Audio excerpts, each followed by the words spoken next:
জরুরি চিকিৎসা ব্যতীত সকল চিকিৎসা সেবা বন্ধ করে দিয়েছেন রাজশাহী মেডিকেল কলেজ হাসপাতালের চিকিৎসকরা। এমনকি তারা প্রাইভেট প্র্যাকটিসও বন্ধ রেখেছেন। এমন অবস্থায় চিকিৎসা সেবা না পেয়ে অসহায় রোগী ও তাদের স্বজনরা চরম ভোগান্তিতে পড়েছেন। মঙ্গলবার বেলা 11টায় মেডিকেল কলেজ হাসপাতালের আউটডোরে ইন্টার্ন চিকিৎসকরা মিছিল নিয়ে এসে হঠাৎ চিকিৎসা সেবা বন্ধ করে দেন। চিকিৎসা না পেয়ে রোগীদের হাসপাতাল থেকে ফিরে যেতে দেখা গেছে। ইন্টার্ন চিকিৎসকদের দাবি, 5 দফা দাবি আদায় না হওয়া পর্যন্ত তারা কাজে ফিরবেন না।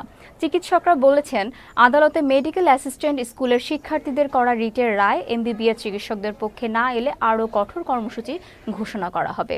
এদিকে চিকিৎসকরা হাসপাতাল ও প্রাইভেট চেম্বারে চিকিৎসা সেবা বন্ধ করে দেয়ায় রোগীদের পাশাপাশি বিপাকে পড়েছেন বেসরকারি হাসপাতাল মালিকরাও।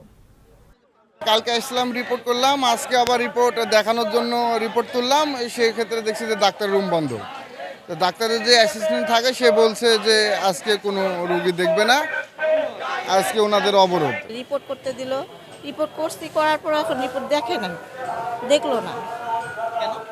তা বললে পরে দেখবে কালকে। এখন আন্দোলন চলতেছে।